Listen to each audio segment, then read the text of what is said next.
Hi friends. Today I wanted to kind of talk about my thoughts I had regarding technology and how it could affect behavior or culture of the people in the office. What got me thinking about this was recently there was a situation in which I learned that my company, even though we use Microsoft Office Outlook, which is an email system that I think most people may know, but there's also a scheduler calendar tool within uh, the software, and my company did not use that. And so I thought that really interesting because I was so used to using it. And I guess the people in my office do use it to set up video calls, but that's it. And so that kind of got me thinking, like, oh, how can I get people to start using it? And that kind of led me to thinking back on my previous company and how we used Outlook, schedule, and calendar. And it got me to come up with some ideas. Firstly, there was I guess history of Outlook being implemented in my old company too, and I heard stories about it, at least from people, how in the beginning when it was implemented, people weren't sure how to use it, the scheduler, and so at first, people, if they wanted to block another person's time on their calendar, they would call them beforehand to ask permission to block their time, or they may send an email or something. And then they'll send the invitation to the meeting. And for me, who used it where I would just invite for a meeting and invite the person to a meeting when I saw an open time, that was my question to ask if it was okay. And there's a menu option where you could accept or reject and reply with a message. So if they accept and good. If they reject, they'll maybe give me a reason why, or they will kind of ask for a different time. And that was fine too, but that was kind of the process and the way I use the tool and how I understood it. But I guess I could understand why there may be, especially with kind of Japanese culture where you try not to be as invasive, I guess, into what could or couldn't be another person's space. They could see that kind of highlighting their calendar uh, may be kind of an invasive action. So before even highlighting and blocking to send an invitation to ask, they would ask by phone or email to ask if it's okay to ask, to invite them or block the time. But I guess there was a bit of that in the beginning before I joined, and I thought that was kind of interesting. And then people got used to the calendar and blocking and sending invitations, and I got to see some of, I think, the evolution. I don't know if that's the right word, but of people kind of getting used to it. And one of the things that tended to happen, I think, was that people suddenly felt like they could block other people's calendars as long as it's open.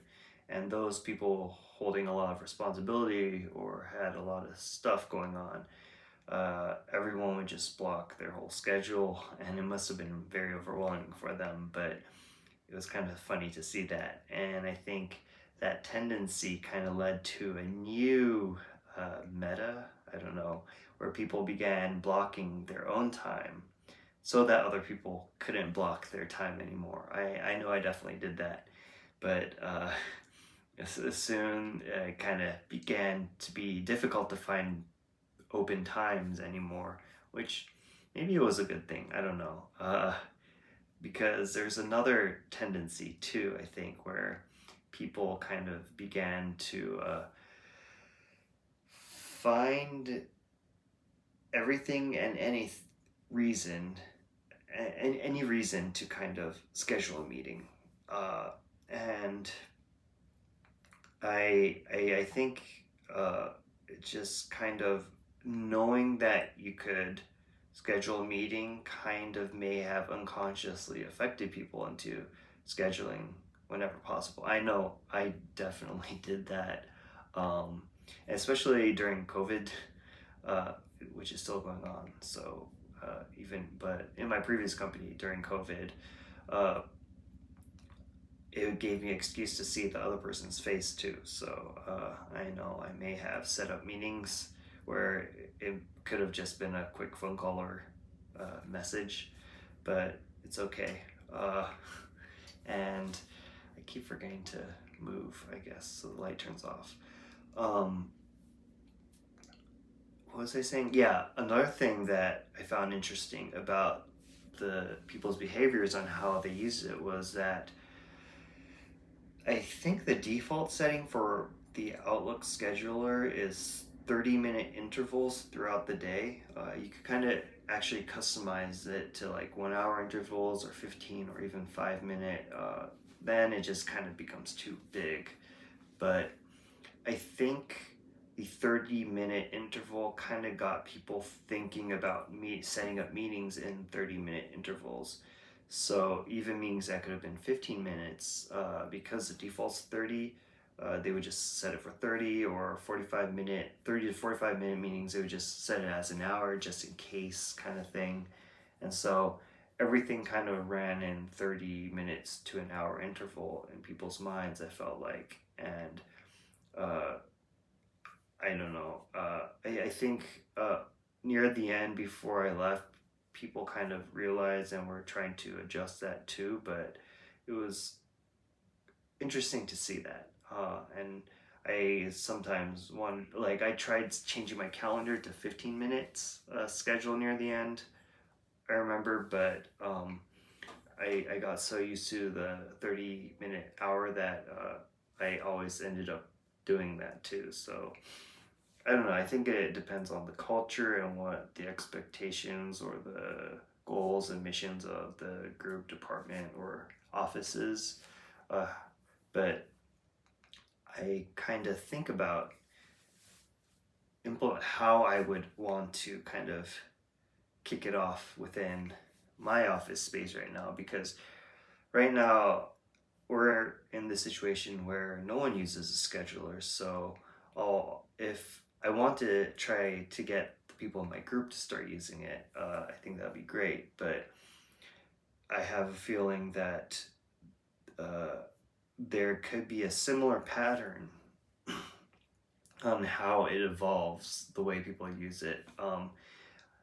It definitely won't be the same because of course, a different culture in the first place, and the way people kind of utilize time, or the kind of work operation that they do has more rigidity, I think. So it would, I think, affect the way they would schedule from the start anyways. But I kind of wonder, like, maybe if I explain how sending an invitation is, in essence, asking for permission to block their time, could we skip the whole trying to call or email before sending an invitation phase kind of thing? Or I wonder, like, if I show them how to set up their calendars by 15-minute interval from the start, uh, could we have a culture where people think in 15-minute intervals, maybe? I don't know, it just kind of got me thinking about that. And well, when I think bigger, my company, we definitely still are behind in technology, I think, utilizing softwares, applications, and whatnot, which, I don't know if it's a good or bad thing, but I think it's an opportunity, definitely. that if we do implement more, it could be an interesting chance to kind of do a case study almost of setting up, I think, operational rules or kind of operations that change how people utilize the software from the start, setting boundaries. And I feel like that could also affect people's behavior and way of thinking based on how they are taught and told to use these new softwares. So I don't know. That's the kind of stuff I was thinking about today, and hopefully we'll get people to use more technology. And I also am definitely going to try to get my team to start using the scheduler, but I'll also think about the impact of the settings and the rules that I explain when teaching people the software or tools. So I think that would be kind of cool and interesting, and that's what I was thinking about today. Anyways, thanks for listening, and I'll share more thoughts another time. Ciao.